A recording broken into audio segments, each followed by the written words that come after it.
हामीले चाहिँ यो सुँगुरको आन्द्रा मजाले सफा गरेर रेडी गरिसक्यौँ। अब चाहिँ हामी सुँगुरको आन्द्रा उसिन्नको लागि चाहिँ फेरि पनि तयार गर्छौँ हैन। त्यो चाहिँ हामी यसरी गर्छौँ, तपाईँहरूलाई देखाउँछौँ। हेर्नुहोस्, यो चाहिँ अब रेडी भइसकेको। यसलाई यसरी चिर्दा नि हुन्छ, नचिर्दा नि हुन्छ। यसरी सरर चिर्नुहोस् एकचोटि। यसरी चिरेपछि भरे यो सिन्दाखेरि बेसार मजाले लाग्छ है। यो चाहिँ ढुडी भयो। अब यो चाहिँ ठुलो आन्द्रा हो है। अब ठुलो आन्द्रालाई उसिन्नको लागि हामीले चाहिँ यसलाई पल्टाउँछौँ है। अब पल्टाउनको लागि चाहिँ यो सुँगुरको आन्द्राको दुलो भयो, यसकै भित्र यसरी खाच्छौँ है।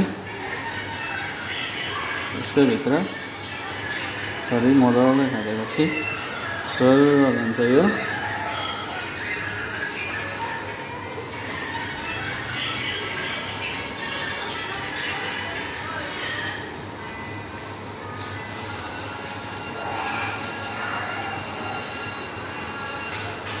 यसरी चाहिँ हामीले पल्टाउँछौँ सुँगुरको आन्द्रा।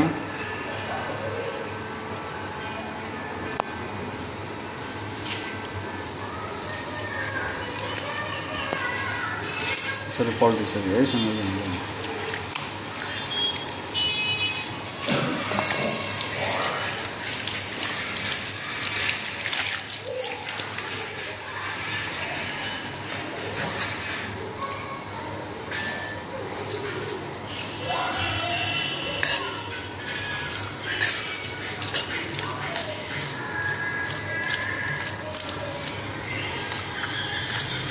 जस्तै सुँगुरको आन्द्रा उसिन्नको लागि हामीले रेडी गर्दैछौँ। एकदम यो सफा भइसक्यो यो। अब उसिन्नको लागि रेडी भइसक्यो। अब सुँगुरको बोसे आन्द्राहरू चाहिँ हामीले 2 भाग गरेको थियौँ।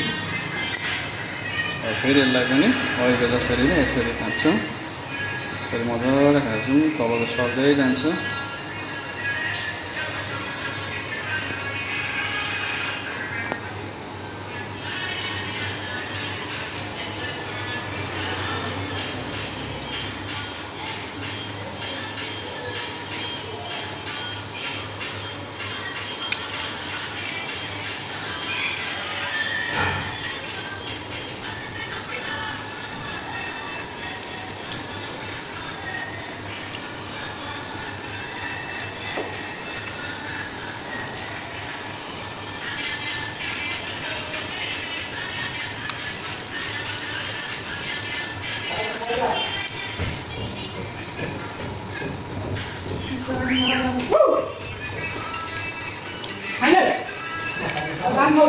सुँगुरको आन्द्रा ठुलो आन्द्रा यसरी पल्टिन्छ है। पल्टाउन सजिलै छ तरिका, सबै पल्टाउँछौँ।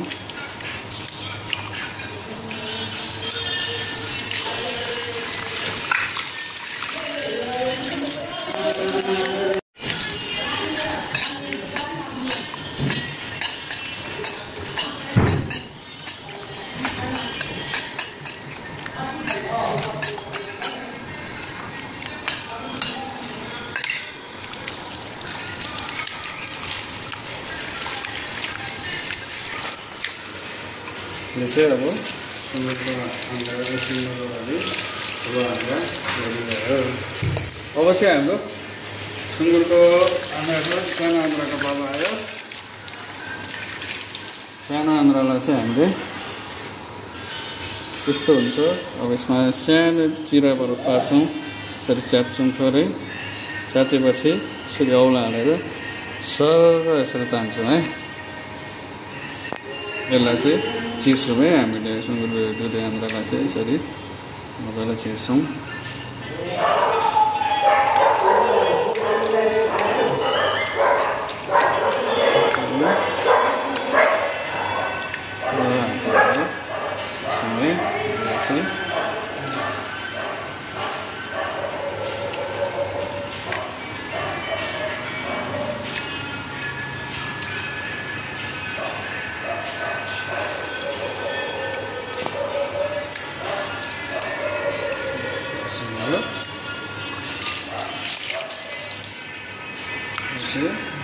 उसिन्नको लागि सफा गर्छौँ।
यो सानो आन्द्रा चाहिँ अब उसिन्नलाई रेडी भइसक्यो। यसको पालोलाई पनि फेरि च्याप्छौँ, अलिकति च्याप्छौँ। सबै औँलाहरू सबै तान्छौँ है।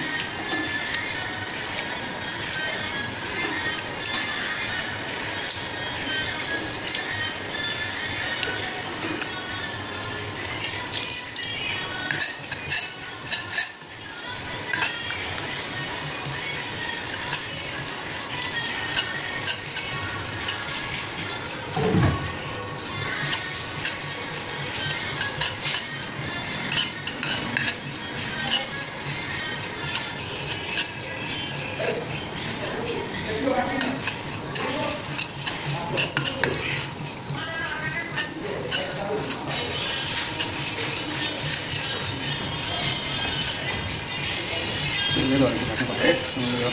बिरयानी र चिकन र साना र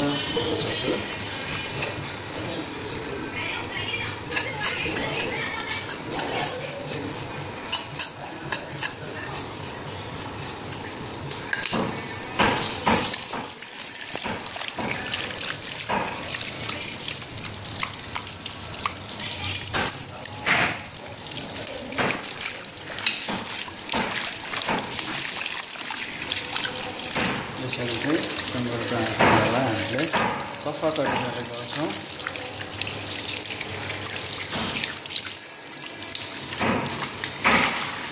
हजुरहरू हेर्नु सक्नुहुन्छ सुँगुरको आन्द्रालाई चाहिँ हामीले यसरी चकाचक सफा गरिसक्यौँ। मजाले हेर्नुहोस्, यो चाहिँ अब हामीले सुँगुरको आन्द्रालाई उसिन्नलाई रेडी भइसकेको छ है।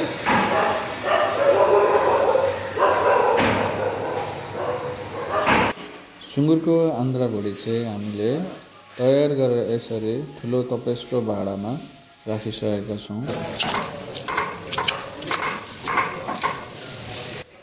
अल्छी गरेर यो लसुनको बोक्रा किन नउकाउनु भएको भनेर क्वेसन सोध्नु होला। यो चाहिँ आन्द्रामा रहेको गन्धहरूलाई मेटाएर राम्रो फ्लेभर दिनको लागि लगाएको हो है। त्यस कारणले चाहिँ यसरी हामीले छिटो छरितो तरिकाले बोक्रा नउकाइकन हालेको हो।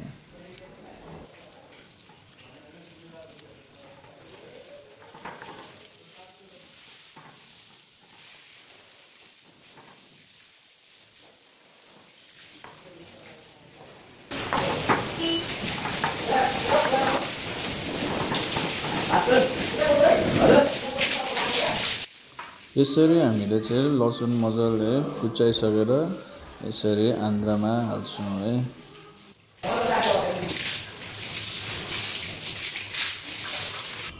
आन्द्रा उसिन्दा चाहिँ यसरी हामीले जारको पानी प्रयोग गर्छौँ है। ठुलो भाँडामा जति धेरै पानी भयो त्यति मजाले राम्रो तरिकाले आन्द्रा उसिन्न सकिन्छ है।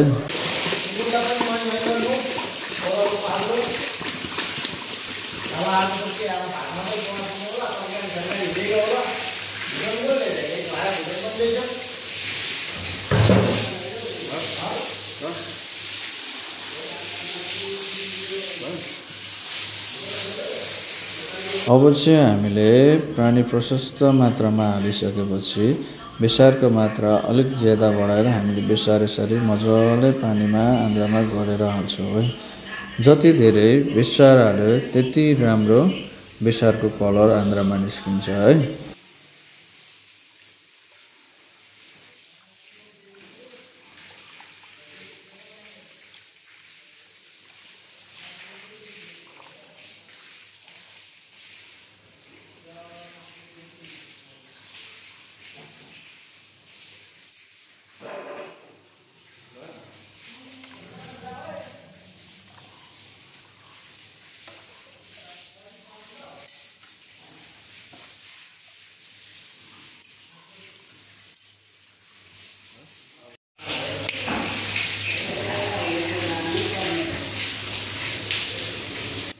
यसरी चाहिँ हामीले आगोमा मजाले बसाइसकेपछि 15-20 मिनेट मजाले उमाल्छौँ है।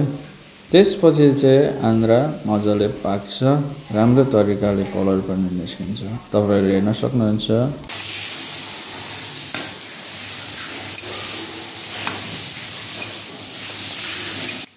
आन्द्रा उसिन्दाखेरि चाहिँ अलिकति सक्दो ठुलो भाँडामा उसिन्नुहोस्। ठुलो भाँडामा उसिन्दाखेरि चाहिँ यसको गन्धहरू कम आउँछ। तपाईँले सानो भाँडामा उसिन्नुभयो भने यसको गन्धहरू फैलिएर छरछिमेकलाई पनि डिस्टर्ब हुनसक्छ है।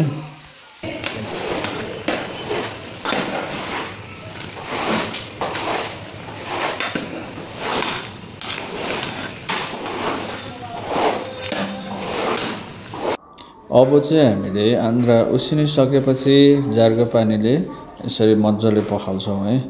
जुन बेसारहरू लागेको हुन्छ हो यो बेसारहरू मजाले पखाल्छौँ।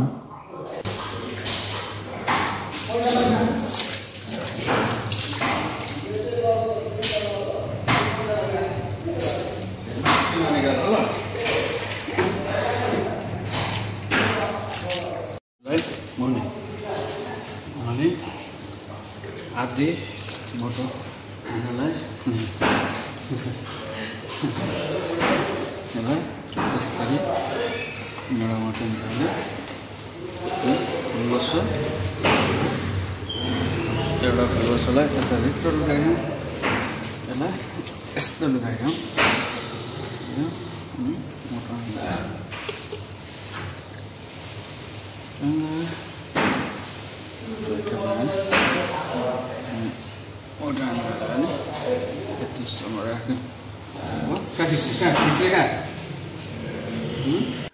उसिनेर रेडी भइसकेको आन्द्रालाई अब चाहिँ हामीले यसरी कटिङ गर्छौँ है। तपाईँहरू हेर्नुहोस्।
आन्द्रालाई हामीले यसरी मिलाएर भुडी, ठुलो आन्द्रा, भोसे आन्द्रा र तिते आन्द्रा अथवा सानो आन्द्रालाई यसरी मजाले काट्छौँ।